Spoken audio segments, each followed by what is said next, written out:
Hello friends, स्वागत है आपका रैपिड सक्सेस पॉइंट में। आज हम आपके लिए लेके आए हैं मनोविज्ञान का टॉपिक संवेग। इस टॉपिक के अंतर्गत हम अध्ययन करेंगे संवेग क्या है, इसकी परिभाषा के बारे में जानकारी हमें मिलेगी इस टॉपिक से। संवेग का मूल प्रवृत्तियों से क्या संबंध है, इसके अलावा संवेग का जो वर्गीकरण है वो किस प्रकार से मनोवैज्ञानिकों ने किया है, और संवेग तथा भावना में क्या अंतर है। ठीक है, क्योंकि कभी कभी क्या होता है, संवेग और भावना को हम लोग एक ही समझ लेते हैं, जबकि इसमें बहुत ही सूक्ष्म अंतर है जो कि हम इस टॉपिक के अंतर्गत जानेंगे। तो चलिए मित्रों, पढ़ना शुरू करते हैं। लेकिन उसके पहले यदि आप हमारे चैनल में पहली बार विजिट कर रहे हैं तो इसे सब्सक्राइब कर दीजिएगा, बेल आइकन भी प्रेस कर दीजिएगा, जिससे कि आने वाले सभी वीडियोज़ की नोटिफिकेशन आपको मिलती रहे। ठीक है, चलिए पढ़ना शुरू करते हैं कि संवेग क्या है।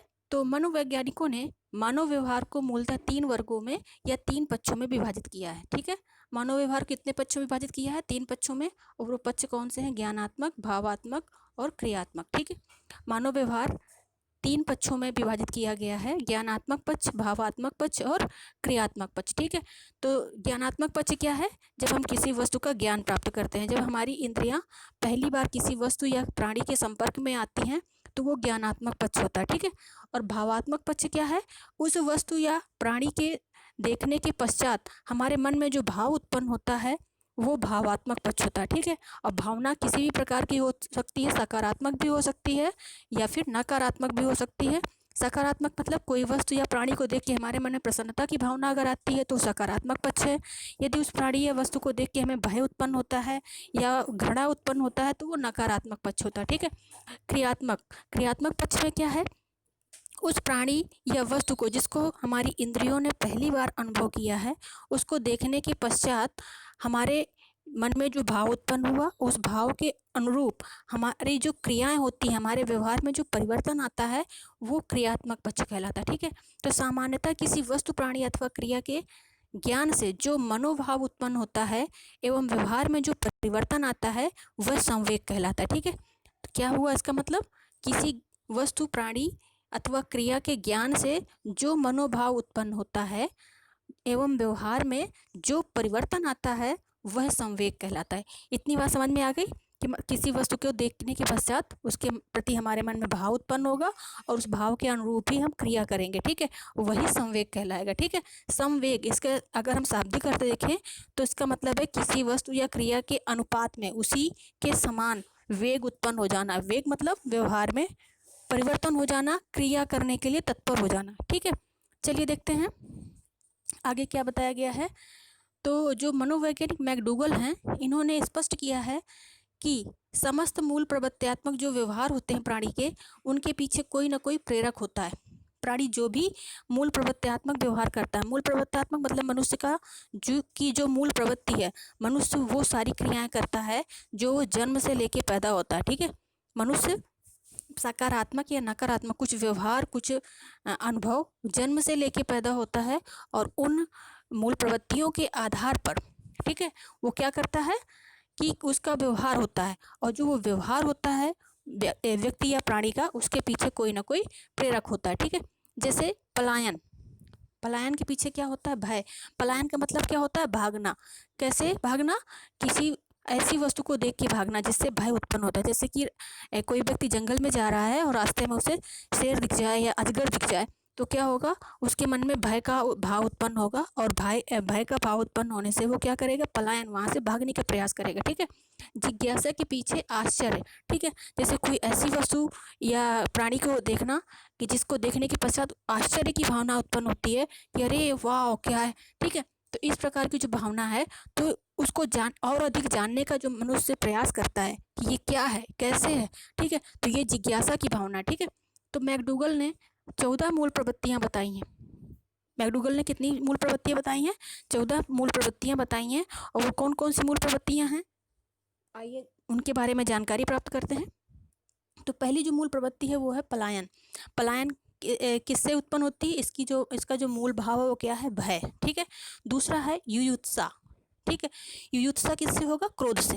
अगर क्रोध आएगा तो व्यक्ति क्या करता है? क्रोध में युद्ध के लिए तत्पर हो जाता है। ठीक है, लड़ाई झगड़ा करना शुरू कर देता है, तो वो है युयुत्सा। ठीक है, फिर तीसरा है विकर्षण। विकर्षण कैसे होगा? किसी एक होता है आकर्षण और ये है विकर्षण। आकर्षण मतलब कोई आकर्षक वस्तु को देखेंगे जो हमारे मन को अच्छी लगेगी तो हम उसके आकर्षित होंगे, यानी कि सुख का भाव आएगा, उसके प्रति हम आकर्षित हो रहे हैं, यानी देखने में बहुत ही आकर्षक होगी, सुंदर होगी।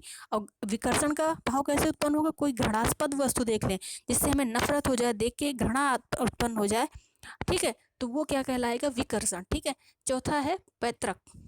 पैतृक कैसे होगा?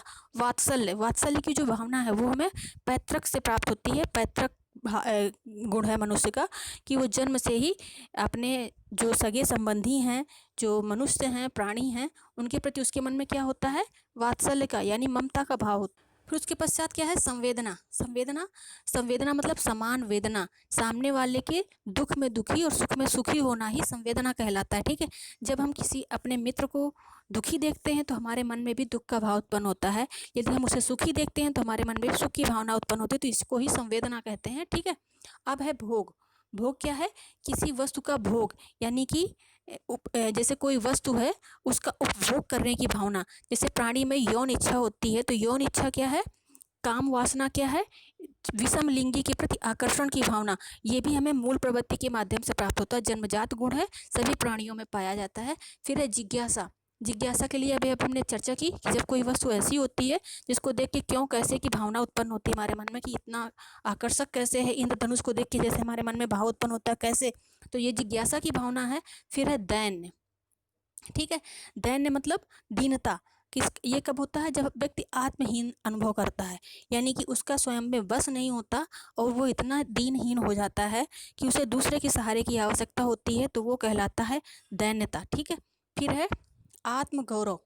ठीक है। जब व्यक्ति अपने पौरुष को जानता है, अपनी क्षमताओं को जानता है और उनके अनुरूप क्रिया करता है और अपनी लक्ष्यों को प्राप्त करता है, तो उसमें आत्माभिमान जागृत होता है, उसे आत्मगौरव की अनुभूति होती है। ठीक है। फिर है सामूहिकता।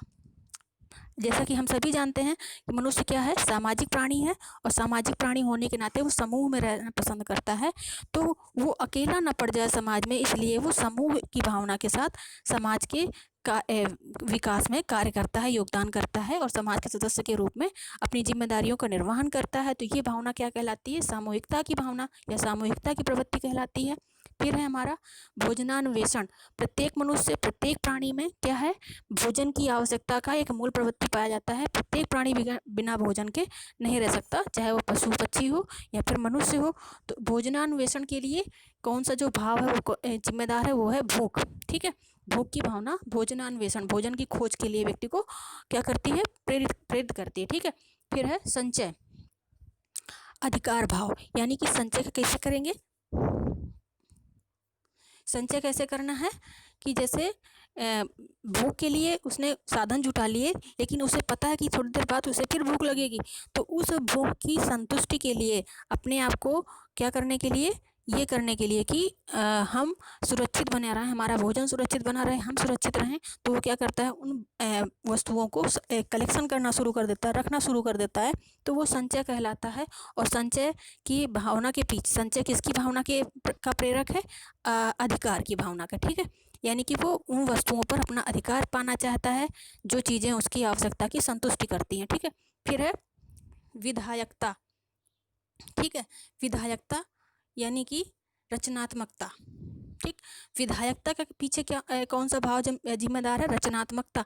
यानी कि किसी विधा में जब व्यक्ति अपने आप को निपुण कर लेता है, तो निपुणता कैसे आएगी? जब उसमें क्रिएटिविटी होगी, रचनात्मकता के का गुण होगा, रचनात्मकता की भावना होगी, उसके अंदर कल्पना शक्ति होगी, तभी वो विधायकता के मूल प्रवृत्ति को प्राप्त करेगा। फिर है हमारा हास, आमोद, यानी प्रत्येक प्राणी क्या करना चाहता है? खुश रहना चाहता है, और ये खुशी का भाव, ये हंसने का भाव ही हास कहलाता है। ठीक है। तो ये कुछ 14 मूल प्रवृत्तियां हैं जो कि मैकडूगल ने बताई हैं, और इन मूल प्रवृत्तियों के पीछे कोई ना कोई कारक बताया है, भावना बताई है, प्रेरक बताया है, जो कि व्यक्ति के व्यवहार के लिए प्रेरित करती हैं। ठीक है।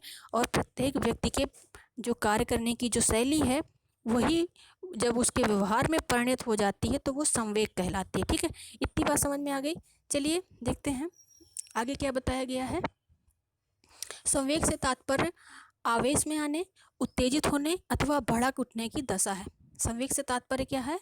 आवेश में आना, उत्तेजित होना और भड़क उठना। ये किसने कहा है? जर्सील्ड ने कहा है कि संवेग क्या है? संवेग का तात्पर्य है, संवेग का अर्थ है आवेश में आना, यानी किसी व्यक्ति, वस्तु, प्राणी को देखकर आवेश में आना, उसको देख के उत्तेजित हो जाना और उत्तेजित होने के पश्चात भड़क उठना, यानी क्रिया करने के लिए तत्पर हो जाना। यही क्या कहलाता है? संवेग कहलाता है। ये जर्सील्ड महोदय का कहना है।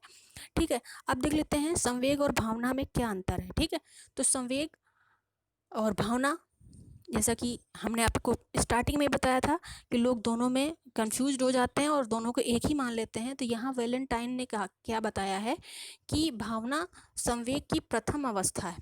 ठीक है, जो भावना है वो संवेग की प्रथम स्थिति है, और जब भावना तीव्र हो उठती है तो उसे संवेग कहते हैं। ठीक है, जैसे कि भय की भावना है, मन में भय उत्पन्न हुआ, ठीक है, लेकिन कुछ देर पश्चात वो भय समाप्त हो गया, वो संवेग तक नहीं पहुंच पाया। ठीक है, अगर भय संवेग तक कब पहुंचेगा? कि जब हम वहां से भागना शुरू कर दें।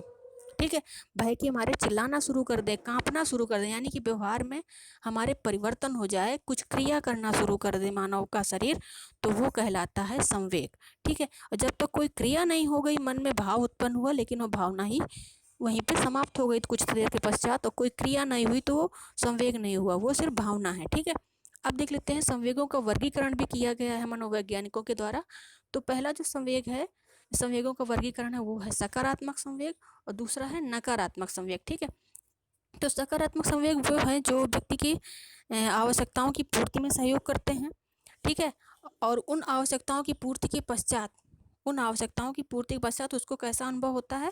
प्रसन्नता की अनुभूति होती है। ठीक है, ऐसी कोई व्यक्ति, वस्तु, प्राणी को देख के उसके मन में जब सुखद अनुभूति होती है तो वो सकारात्मक पक्ष होते हैं। और सकारात्मक जो हमारे संवेग हैं वो जैसे कि प्रसन्नता है, हंसी है, ठीक है, प्रेम है, वात्सल्य है। ठीक है, तो ये सब क्या है? सकारात्मक संवेग है। नकारात्मक संवेग क्या है? जब किसी वस्तु, प्राणी को देख के मन में भय का भाव उत्पन्न हो, या उसको देख के हमारे मन में दुख की भावना उत्पन्न हो, तो वो नकारात्मक संवेग कहलाते हैं। जैसे कि भय है, क्रोध है, चिंता है। ठीक है, तो ये क्या है? नकारात्मक संवेग है। ठीक है, तो मित्रों ये रही जानकारी संवेग से संबंधित।